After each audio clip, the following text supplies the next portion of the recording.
And I said I have done a lot of research. I really have done a lot of research.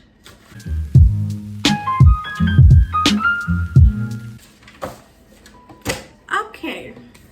Hello you guys, welcome back I guess to my channel. It feels so weird to say that because I'm super new to this platform and I'm really like still kind of cringing. I need to wear my glasses because I really can't see anything. Okay, that is so much better.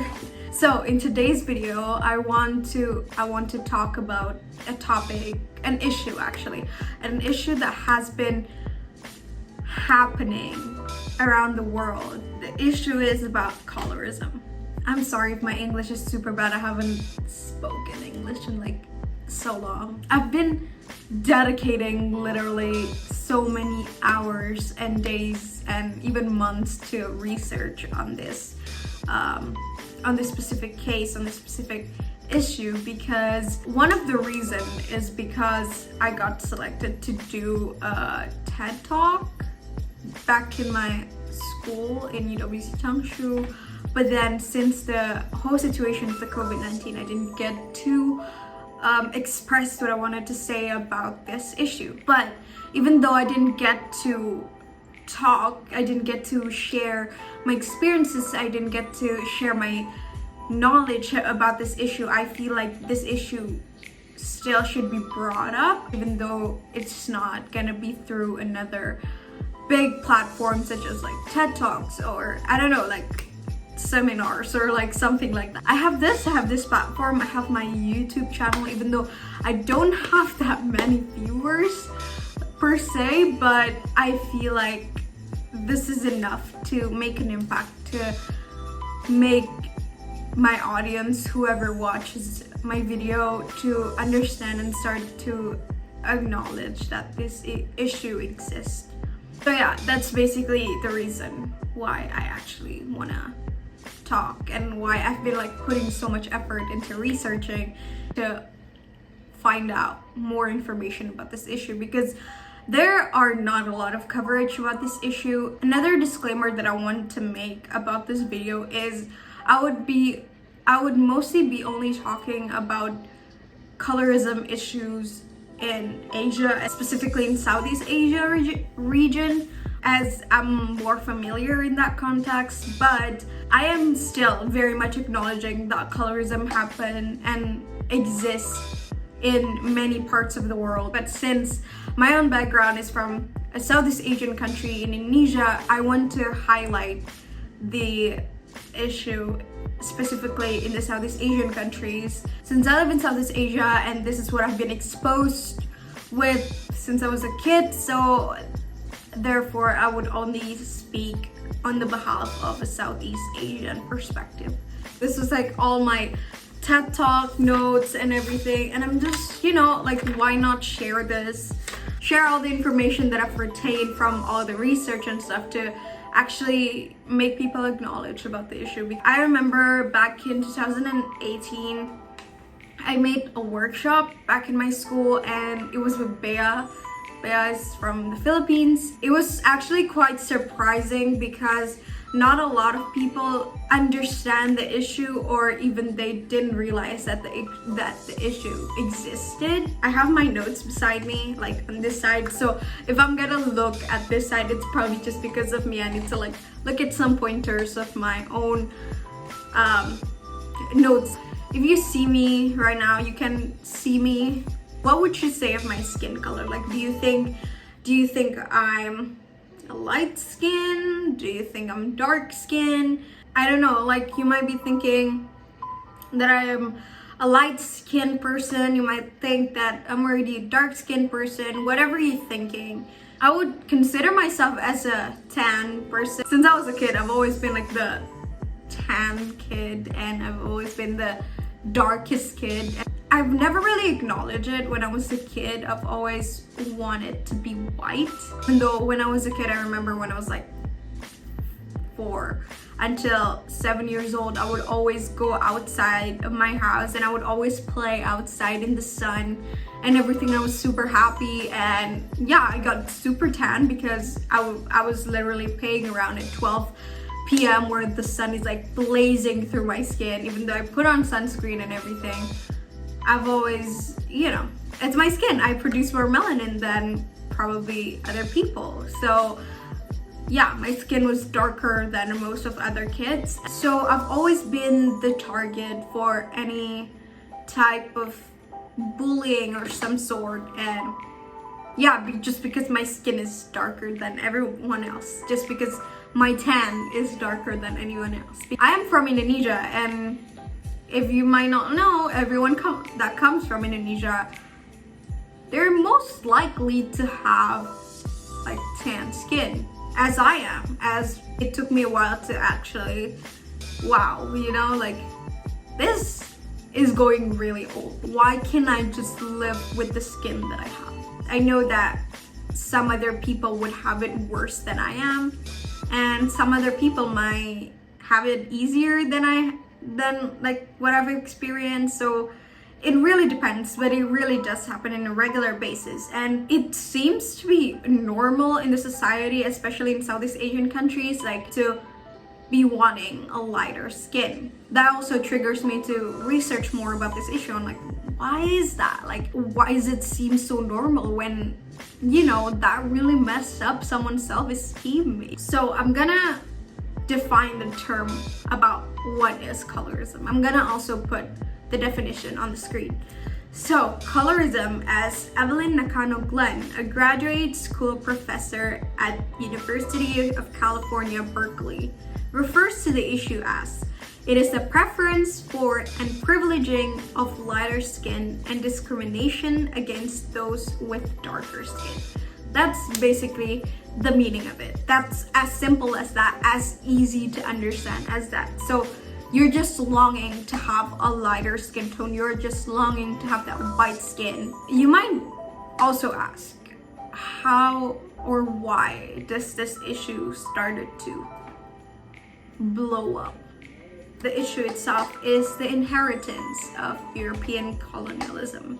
How does European colonialism would impact on how one wants white skin? Don't like, you know, usually white people want to be tan, whereas like people in the other side of the world in Asia, people really wanted a lighter skin tone or like a white skin color. That is actually a question that I got when I did my workshop. The reason how it persists in the society is because your skin color could determine your social status. So an explanation to that is when the European colonized most of Southeast Asian countries, most Europeans or noblemen at the time would be the ones that are working indoors, and they don't have to work outside in the blazing sun. So the slaves and the indigenous people would be the one that works labor. They would work in the field, producing as much as they could under the hot blazing sun that really made their skin obviously tanner and darker throughout the time. That creates a negative connotation to it. Lighter skin or white skin would be defined or would have this connotation as you're someone that is clean, you're someone that is rich, you're someone that is prosperous, whereas people that has darker skin tone would have the connotation that you're dirty, you're dull, you're poor. The colorism actually started to gain more popularity in the 20th century due to the skin whitening. You might be wondering, like what are the skin whitening products? I'm gonna put on a picture right here. It would be this one, Fair and Lovely, or it might be Pond's, or it might be several other things, you know? There's so many of them. Multinational companies starting to take advantage of this source of revenue.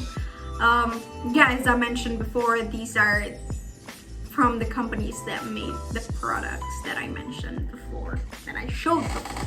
Anthropologist Susan Runkle, I'm sorry if I'm pronouncing your name wrong, Fair and Lovely has an estimated 60 million consumers throughout the Indian subcontinent, as well as exporting to 34 different countries in Southeast, to Central Asia as well as the Middle East.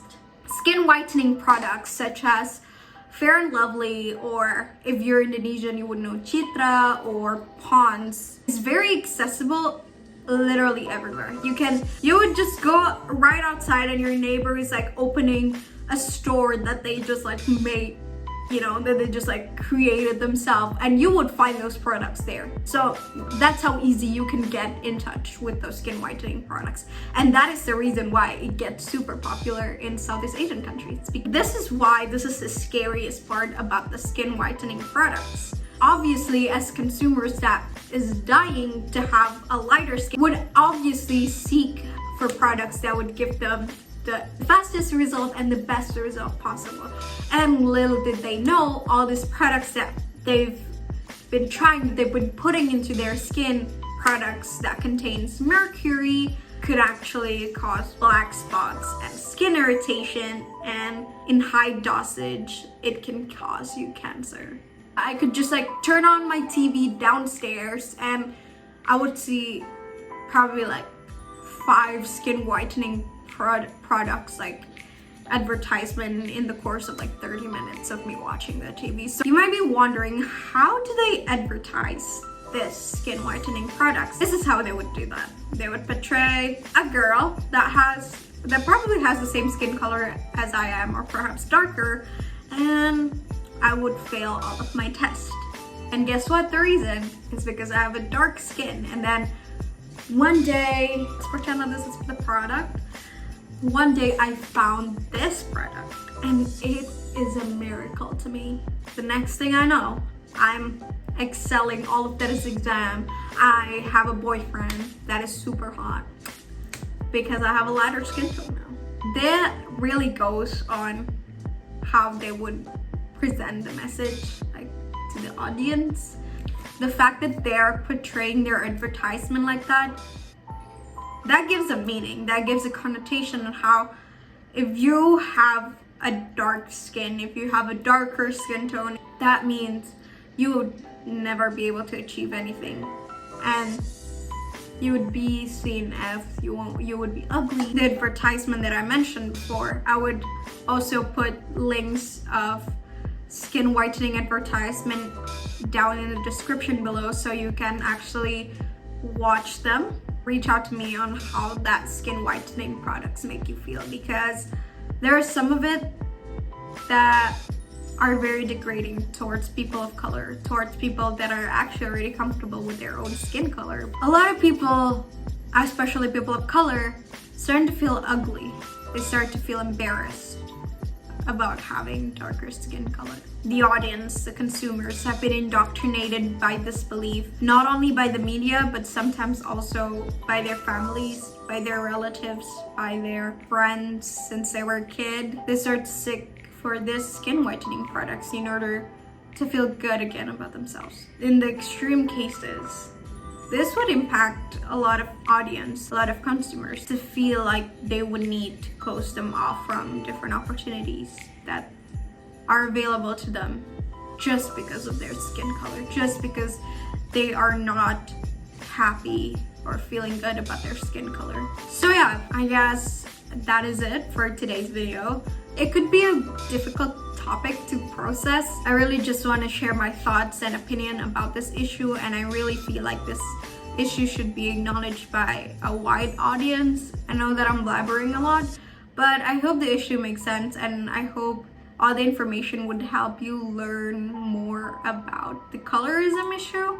I also want my channel to be able to educate people more about issues that I think is important and I think would need more acknowledgement. Just so you know, another little disclaimer, I'm not an expert in this issue and I'm still myself learning more about this issue every single day. If you see any misinformation and everything, please let me know down below. So I guess that is it for now. We'll see you next week. Bye.